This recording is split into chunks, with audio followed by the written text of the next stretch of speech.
আমি বিনয়ের সাথে বলতে চাই, একজন মানুষের যেন আমরা এই সুযোগটা হাতছাড়া না করি।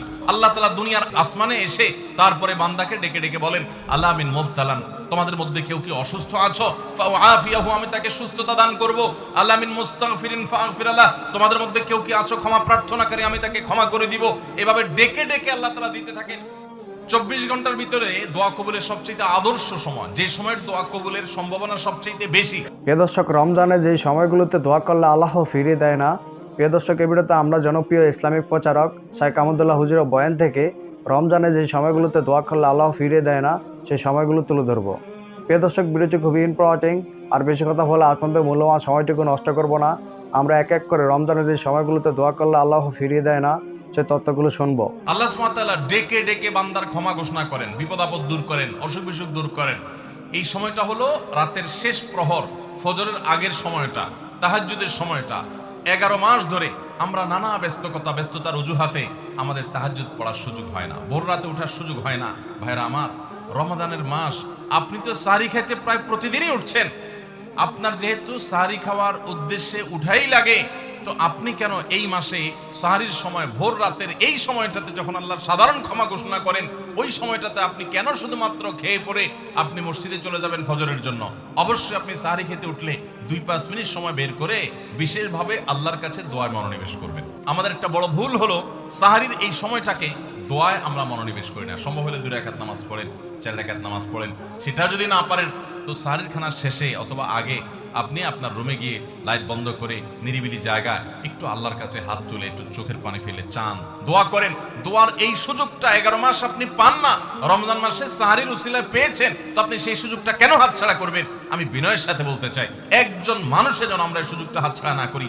আমি পারতপক্ষে কোনোদিন এই সুযোগটা হাতছাড়া করি না ভাইরা। যেদিন কিছুই করতে পারি না, ওইরকম দোয়া করার সময় হয়তো নাই, কোনো কারণে দেরি হয়ে গেছে উঠতে উঠতে, ওই দিন খাইতে খাইতে মনে মনে দোয়া করার চেষ্টা করি, প্লেটটা ধুইতে ধুইতে দোয়া করার চেষ্টা করি। কারণ মুয়াজ্জিন ফজরের আজান যখন দেন, ওয়াক্ত যখন হয়, তার আগ মুহূর্ত পর্যন্ত আল্লাহ তাআলা দুনিয়ার আসমানে এসে তারপরে বান্দাকে ডেকে ডেকে বলেন, আল্লাহ মিন মুবতালান, তোমাদের মধ্যে কেউ কি অসুস্থ আছো, ফাআফিয়াহু, আমি তাকে সুস্থতা দান করব। আল্লাহ মিন মুস্তাগফিরিন ফাগফির লাহ, তোমাদের মধ্যে কেউ কি আছো ক্ষমা প্রার্থনাকারী, আমি তাকে ক্ষমা করে দিব। এভাবে ডেকে ডেকে আল্লাহ তাআলা দিতে থাকেন। টোটাল 24 ঘন্টার মধ্যে যেই সময়টার দোয়া ফেরত দেয়া হয় না, যেই সময়টার দোয়া মিস হওয়ার সম্ভাবনা খুবই কম, আপনার দোয়ার বেসিক শর্তগুলো ঠিক থাকলে এই দোয়া কবুল হওয়ার সম্ভাবনা জোরালো, সেই সময়টা হলো ভোর রাতের সময়টা। রমজান মাসে এই সময়টাতে দোয়ার যে সুযোগ তৈরি হয়, দোয়ার যে বিশাল সুযোগ আপনি পান, এই সুযোগটা হাতছাড়া করে আপনি শুধুমাত্র খেয়ে দিয়ে এই সময়টাকে পার করে দেন, এটা কখনো বুদ্ধিমানের কাজ হতে পারে না। এই জন্য রমজান মাসের ভুলগুলোর মধ্যে থেকে একটা হলো যে সাহরির সময়টাতে, ভোর রাতের সময়টাতে, দোয়া কবুলের গুরুত্বপূর্ণ সময়টাতে আমরা দোয়া তো করিই না। অনেকে ওই সময় আজকাল সাহরি পার্টি বের করেছেন, তামাশা বের করেছেন, অনেকে টেলিভিশনের প্রোগ্রাম দেখেন। কোন চ্যানেলে সাহরির সময়ের কোন প্রোগ্রাম আমরাও মাঝে মধ্যে এগুলো আগে রেকর্ড করা থাকে। সাহরির সময় আমরা টেলিভিশনে প্রোগ্রাম করতে চাই না, আগে রেকর্ড করা থাকে, সেগুলো চলে। এগুলো হলো তাদের জন্য যারা টেলিভিশনে হারাম জিনিস দেখবে, ওই টাইমটাতে সে যেন হারাম জিনিস না দেখে ভালো কিছু দেখে। আপনাদেরকে আমরা বলবো, কখনো ওই ভোর রাতের ওই সময় ইসলামিক প্রোগ্রামও দেখতে যাবেন না। আপনি ওই সময়টাতে আল্লাহর সাথে কথা বলবেন, ওই টাইমটা ইবাদতের সময়, ওই টাইমটা দোয়া এবং রোনাজারির সময়।